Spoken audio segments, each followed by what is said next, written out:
je vous propose de lire quelques versets. Ce ne sera peut-être pas la seule lecture que nous ferons, mais dans le livre du Lévitique, au chapitre 23, et nous lirons au verset 1er. Lévitique, chapitre 23, verset 1er. L'Éternel parla à Moïse et dit, « Parle aux enfants d'Israël, et tu leur diras, les fêtes de l'Éternel que vous publierez seront de saintes convocations. Voici quelles sont mes fêtes. » Verset 4. Voici les fêtes de l'Éternel, les saintes convocations que vous publierez à leur temps fixé. Le premier mois, le 14e jour du mois, entre les deux soirs, ce sera la Pâque de l'Éternel. Et le 15e jour de ce mois, ce sera la fête des pains sans levain, en l'honneur de l'Éternel. Vous mangerez pendant 7 jours des pains sans levain. Le premier jour, vous aurez une sainte convocation, vous ne ferez aucune œuvre servile. Vous offrirez à l'Éternel pendant 7 jours des sacrifices consumés par le feu. Le 7e jour, il y aura une sainte convocation. Vous ne ferez aucune œuvre servile.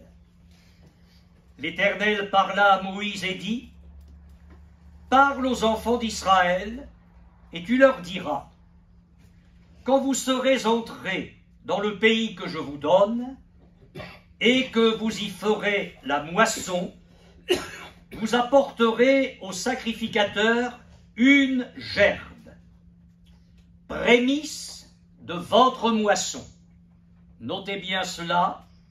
Vous apporterez au sacrificateur une gerbe, prémisse de votre moisson. Il agitera de côté et d'autre la gerbe devant l'Éternel, afin qu'elle soit agréée. Le sacrificateur l'agitera de côté et d'autre le lendemain du sabbat. Le jour où vous agiterez la gerbe, vous offrirez en holocauste à l'Éternel un agneau d'1 an sans défaut. En méditant ces choses, pour moi d'abord, et pour vous ensuite, mon cœur a été rempli de joie, et je voudrais, et c'est ma prière, que le bien que m'a fait la parole de Dieu vous fasse autant de bien à chacun ce matin. Permettez-moi encore un rappel. Pâques signifie en hébreu passage. Et pour le peuple d'Israël, c'est une fête qui se célèbre au début de l'année nouvelle pour Israël. Une année qui commence au printemps avec le mois de Nissan. Et il correspond pour nous à mars-avril. Cette fête, puisque le nom signifie passage, marque donc pour Israël le passage de l'année ancienne à l'année nouvelle. C'est-à-dire qu'elle inaugure une époque nouvelle. Elle était, nous le savons, la fête du passage de l'Égypte à la terre promise, c'est-à-dire pour Israël, de l'esclavage sous la main de Pharaon à la liberté dans le Seigneur, dans la terre promise. Et puisque ces choses sont l'ombre des choses à venir, et que la réalité est en Christ, et que l'apôtre Paul, inspiré par le Saint-Esprit, a dit Christ, notre Pâque, a été immolé, il y a donc pour nous un merveilleux symbole, et je dirais même une grande annonce prophétique, messianique, c'est qu'il y a en Jésus le passage de la mort à la vie. Quand nous recevons Jésus comme Seigneur et Sauveur, nous naissons de nouveau. Ce n'est pas une année nouvelle qui commence, c'est une vie entière. Et Jésus a dit dès le début de son enseignement, il faut que vous naissiez de nouveau. Je vous ai parlé à maintes reprises dans nos cultes précédents des verbes qui pouvaient résumer les visages prophétiques de la Pâque. Et le premier verbe, c'est évidemment le verbe naître. Et dans son aspect prophétique, parce que c'est le sujet de nos études, elle anticipe cette Pâque, ce que sera au temps de la fin l'époque dont Dieu a parlé dans l'Apocalypse au chapitre 21, ne cherchez pas, je vous le lis. L'apôtre Jean écrit, « Et celui qui était assis sur le trône dit, voici je fais toutes choses nouvelles. Et il dit, écris, car ces paroles sont certaines et véritables. » Le diable est en train de conduire la planète dans le chaos. Et nous savons dans quel chaos le monde va être plongé après l'enlèvement de l'Église.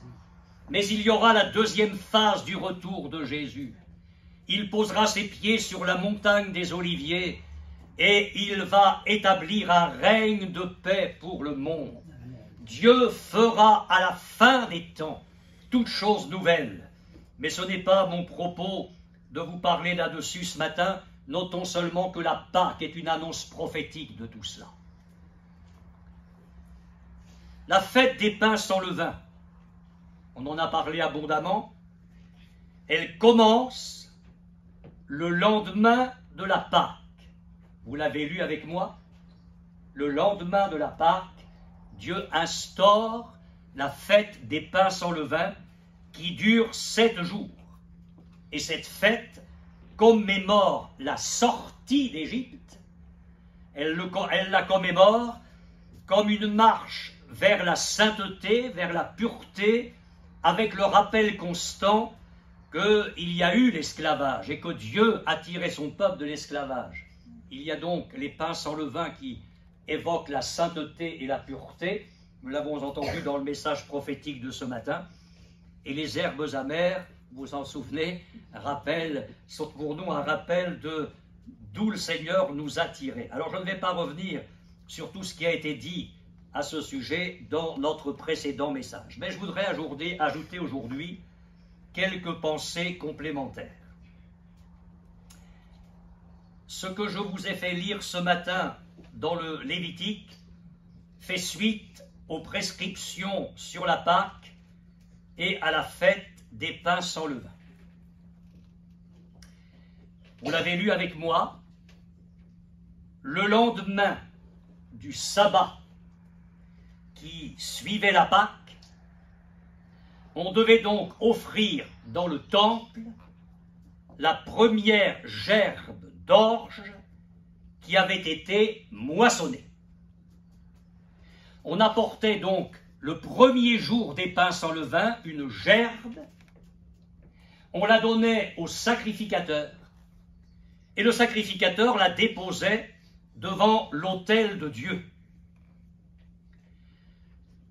Quand le peuple d'Israël s'est installé dans la terre promise, la coutume voulait que l'on prenne cette gerbe de l'endroit le plus chaud d'Israël, où les moissons étaient donc les plus précoces.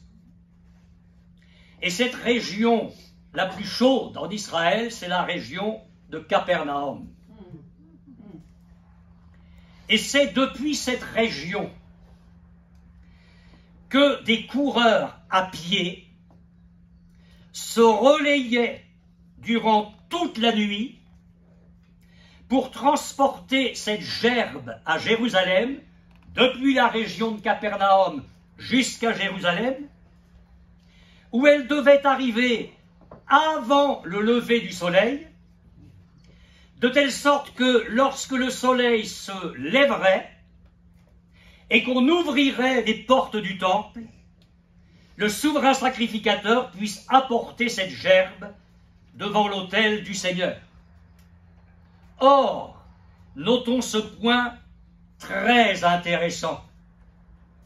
Dieu ne fait jamais les choses au hasard. L'année de la crucifixion de Jésus, parce que le calendrier, ça ne tombe pas toujours pareil, mais l'année de la crucifixion de Jésus, le premier jour qui suivait le sabbat après la Pâque, vous me suivez toujours? C'était justement le jour où Jésus est ressuscité. De telle sorte que Christ, dont le ministère avait été centré autour de Capernaum, puisqu'on parle de l'Évangile comme de sa ville, c'était en quelque sorte son quartier général, eh bien Christ, dont le ministère avait été centré autour de Capernaum, est ressuscité au moment même où le souverain sacrificateur offrait la première gerbe, ce que Dieu appellera ailleurs les prémices des récoltes, dans le temple de Jérusalem.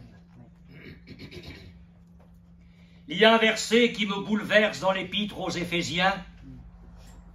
Dieu a déployé sa force en Christ, en le ressuscitant des morts. Quand je suis entré dans ce qui paraît être le sépulcre de Jésus à Jérusalem, j'ai essayé de m'imaginer les choses. Il est là, enveloppé d'un linceul, un linge sur le visage. Si je m'en tiens à ce que dit le prophète Ésaïe, défiguré, son visage ne ressemblait plus au visage d'un homme, par la souffrance.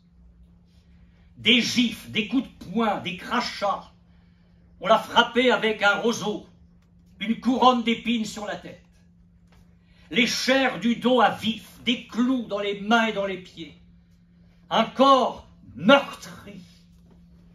Et Dieu déploie sa force dans le Christ en le ressuscitant des morts. Imaginez la puissance que Dieu a dû déployer à ce moment-là dans ce corps mort et dans quel état pour en faire un corps merveilleux, glorifié. Juste une parenthèse. Pour vous dire que dans ce texte d'Éphésiens, Paul dit juste avant que cette même puissance, elle est à notre disposition.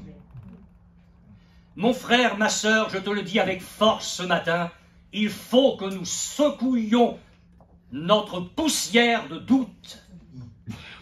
Notre poussière d'incrédulité, c'en est assez. Le diable nous a assez plongés dans la médiocrité et dans les échecs par nos doutes. Nous allons ce matin réaliser que si la vipère du doute ou de l'incrédulité s'est attachée à notre main, il nous faut la secouer dans le feu. Seigneur, je crois que la puissance que tu as déployée dans le corps de ton Fils pour le rendre à la vie, c'est la même puissance que tu tiens à ma disposition pour m'amener à une vie spirituelle forte, victorieuse, triomphante. Alors j'imagine, ce matin-là, elles y ont mis tout leur cœur, elles y ont mis aussi leur argent. Quand le cœur y est, l'argent y suit. Hein. Dis pas ça à cause des offrandes qui vont suivre tout à l'heure. Mais oui, mais on se comprend, on est en famille, on dit les choses librement. Marie de Magdala, Marie, mère de Jacques, Salomé. Elles ont acheté des aromates et des parfums pour aller embaumer le corps de Jésus. C'est louable, ça. Mais j'ai envie de leur dire, mais arrêtez, vous avez un christianisme 3 jours en retard. Alors parfois, quand on a un christianisme en retard, même si on essaie de faire des bonnes œuvres, ce ne sont pas les bonnes, parce qu'elles ne correspondent plus à la réalité. Alors vous imaginez les trois là, le trio. Moi je les admire, mais en même temps je les plains. C'est mélange dans mon cœur. Elles sont là avec leur affection pour le Seigneur, j'oserais dire leur amour saint pour le Seigneur. Elles sont là avec beaucoup de vénération, mais avec beaucoup de tristesse, beaucoup d'accablement, beaucoup de soucis et beaucoup de questions. Et quand on est en retard sur Dieu, c'est ça. Quand on est en retard sur Dieu, il y a l'abattement, il y a les questions, il y a toutes sortes de choses qui arrivent comme souvenirs, parfois comme désespérance. Bon, on va là-bas, mais qui va nous rouler la pierre? Parce qu'on est des petites femmes, la pierre est énorme, elle est lourde, même à 3 on n'y arrivera pas. Mais vous vous faites du souci pour rien. Il y a longtemps que Dieu a réglé le problème. Alors elles arrivent, oh surprise, la pierre est roulée. Et j'admire l'audace de ces femmes. Elles entrent dans le sépulcre. Et là, il y a un ange qui les attend. Mais Jésus de Nazareth n'est pas ici. Il est ressuscité. Il est vivant. Et vous allez aller le dire aux autres. Jésus vit. Le christianisme n'est pas le christianisme d'une croix seulement. C'est le christianisme d'un tombeau vide. Ce n'est pas le christianisme simplement, excusez-moi le mot simplement, d'un sauveur qui donne sa vie sur la croix pour le monde, mais c'est aussi le christianisme d'un sauveur vivant qui agit aujourd'hui dans la vie de tous ceux et de toutes celles qui lui font confiance.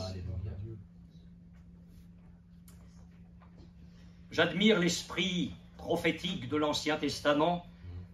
Il y a des hommes comme David, il n'y a pas que lui, mais je vais le citer lui, qui, inspirés par le Saint-Esprit, ont une vision messianique. Ils ont fait des bonds en avant de plusieurs siècles, c'est très impressionnant.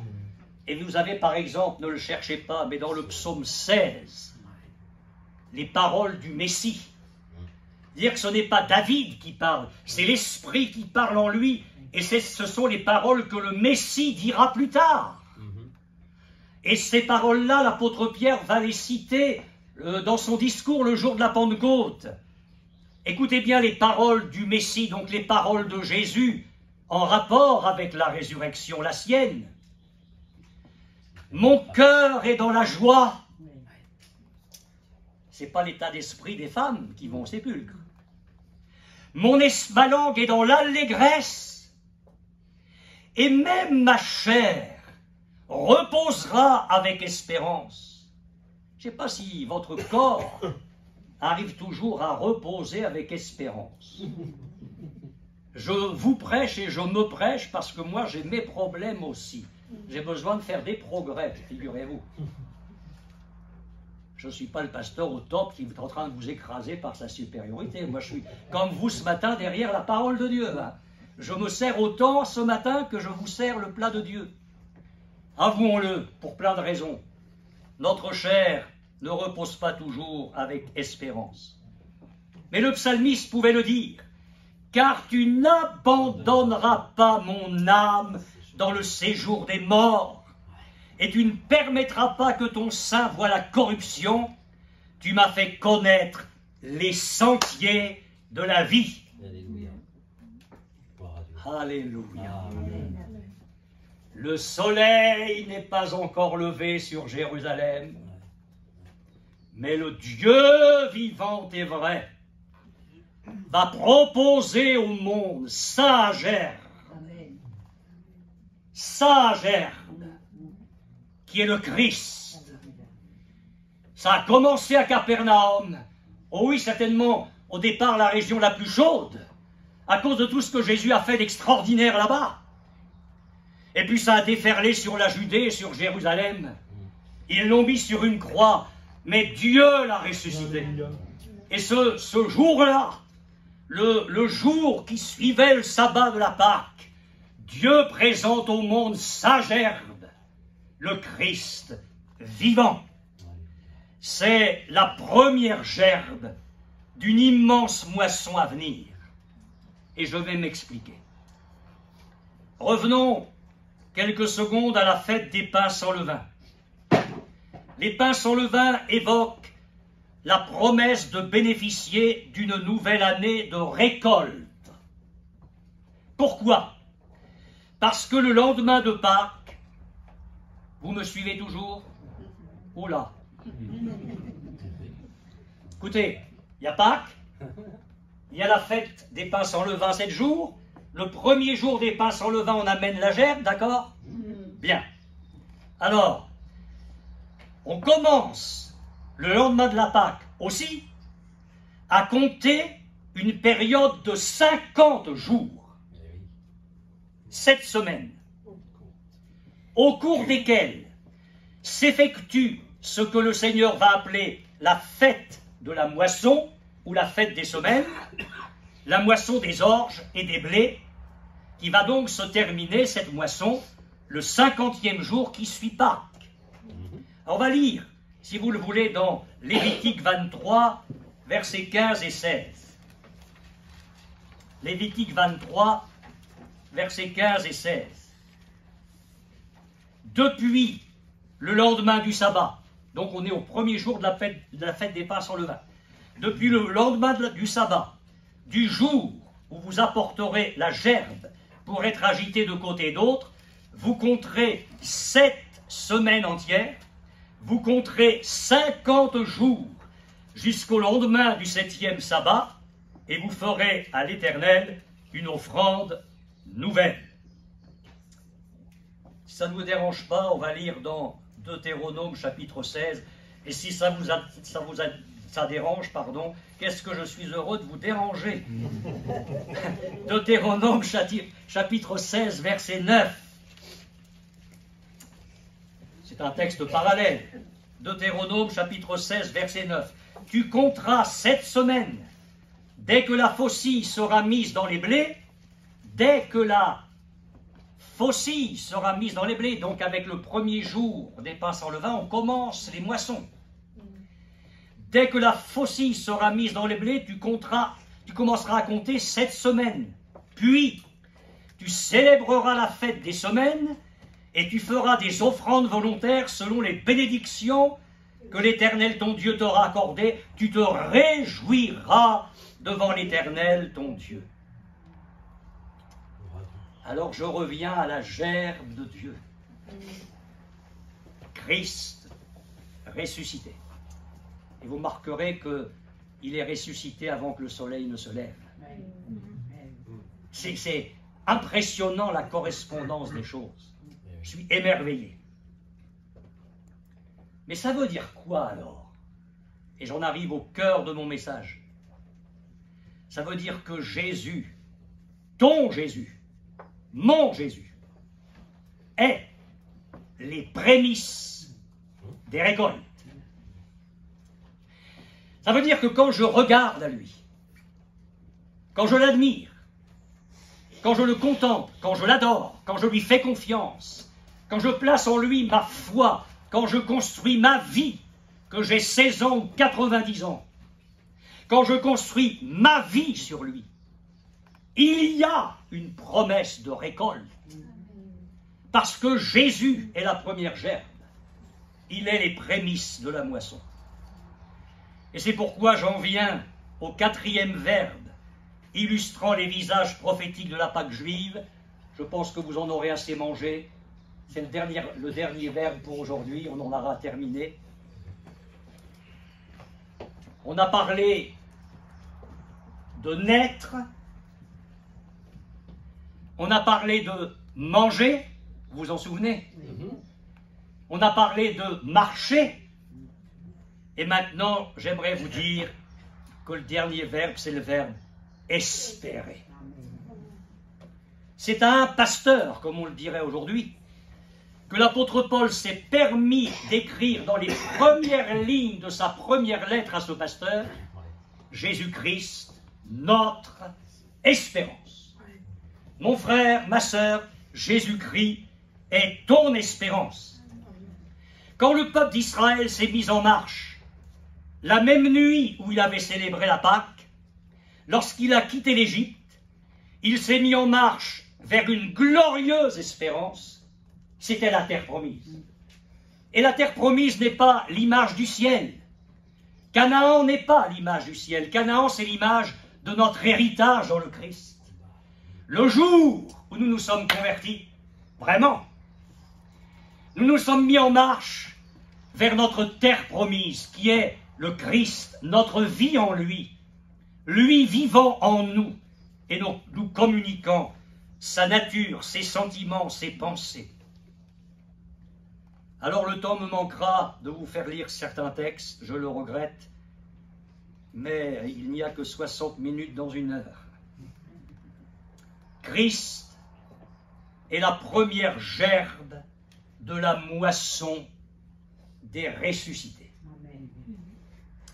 Quand je lis l'Apocalypse, chapitre 1er, verset 5, quand je lis Colossiens, chapitre 1er, verset 18, il est question de Jésus, le premier-né des morts, ou le premier-né d'entre les morts. Il est les prémices d'une moisson de ressuscités. Il est ressuscité, et ceux qui sont morts en lui ressusciteront pour la vie éternelle.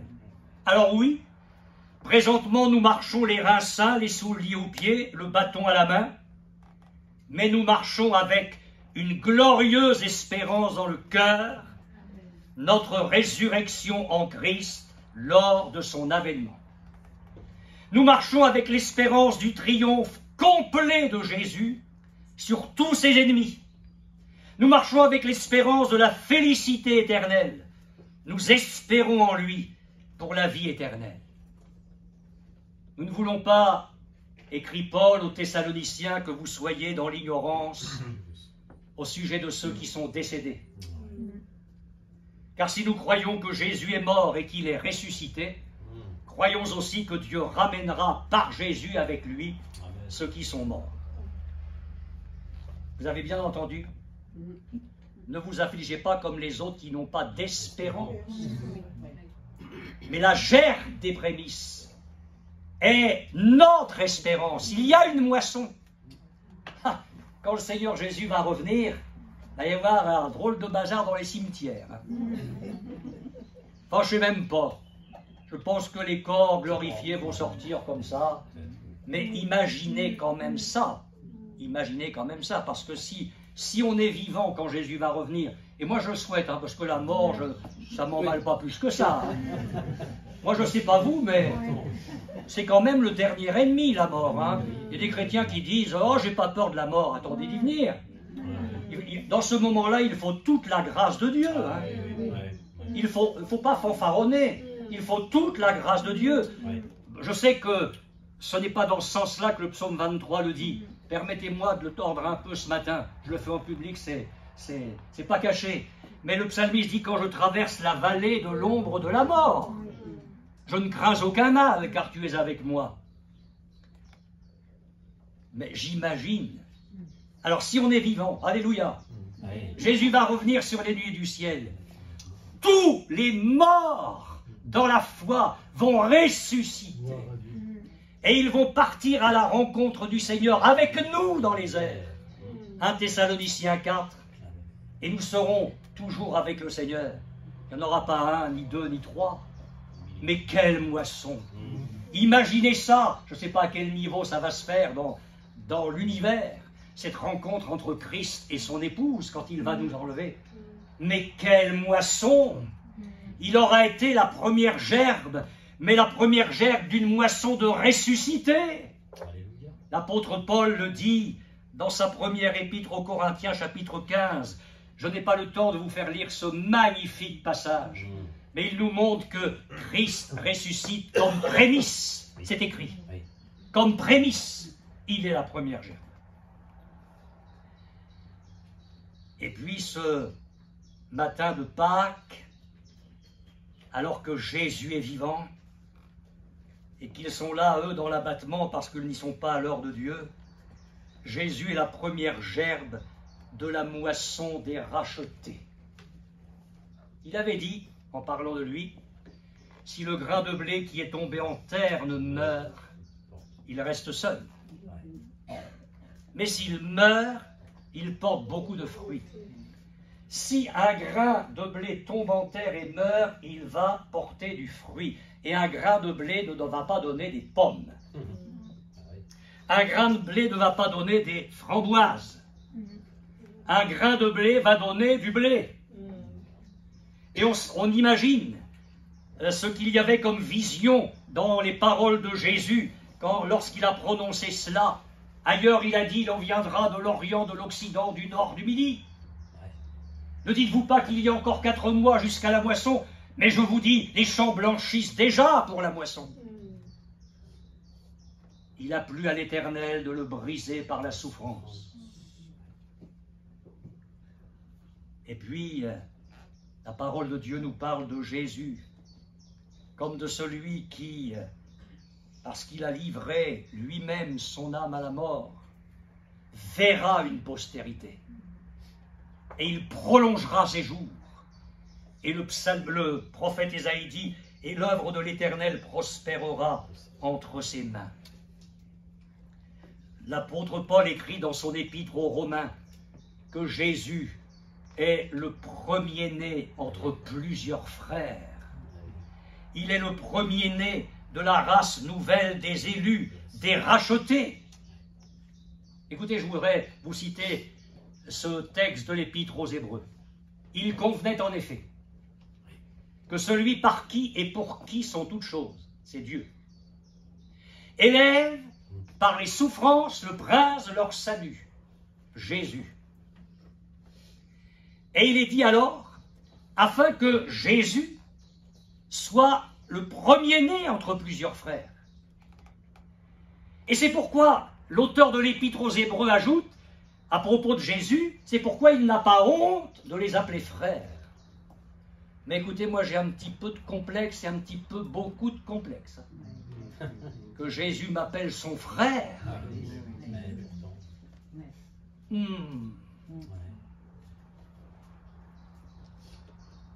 Il n'a pas honte de nous appeler frères. Je te célébrerai au milieu de l'assemblée, je me confierai en toi. Me voici, moi et les enfants que le Père m'a donnés. Jean-Baptiste a annoncé les choses dès le départ. Il amassera le blé dans le grenier. Dans les paraboles du royaume, Jésus a dit qu'à la fin du monde, les anges amasseront, ils moissonneront le blé dans le grenier. Jésus est les prémices. Je voudrais le dire pour chacun de nous, l'église de Bourguébu qui sommes ici, c'est un grand encouragement dans notre travail d'évangélisation. Mon frère, ma sœur, ce que tu fais n'est pas vain. Amen.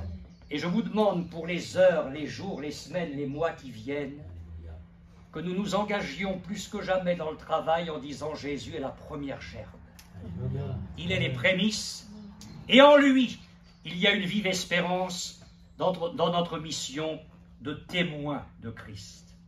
Paul dit, nous travaillons en effet et nous combattons parce que nous mettons notre espérance dans le Dieu vivant, qui est le sauveur de tous les hommes, principalement des croyants. Notre espérance. Paul écrit à Timothée, il faut que le laboureur travaille avant de recueillir les fruits. Mais dis pas qu'il n'y aura pas de fruits. Dis travaille, puis tu vas voir les fruits. Et puis dans la première épître aux Corinthiens, il a été écrit que celui qui laboure doit labourer avec espérance. Il y aura une moisson ici. Amen. Et vous savez pourquoi? Parce qu'on est bon. Non, non, non, non, non. Parce qu'il y a eu la première gerbe.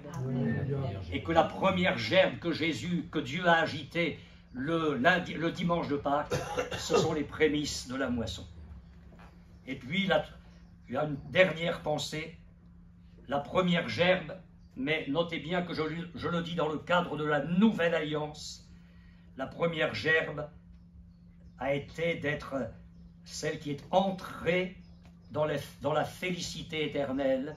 Il faut bien comprendre cela, on l'a chanté à plusieurs reprises ce matin, et je me réjouis de savoir que notre frère Emmanuel ne savait pas sur quoi je parlerais ce matin, mais il a été question de Jésus qui est vivant et qui est entré pour nous dans le ciel, dans le pays de la gloire éternelle. Voir Jésus dans sa beauté. On y est, on y est. Vous savez qui est la deuxième gerbe dans la nouvelle alliance? Jésus est la première. Hein?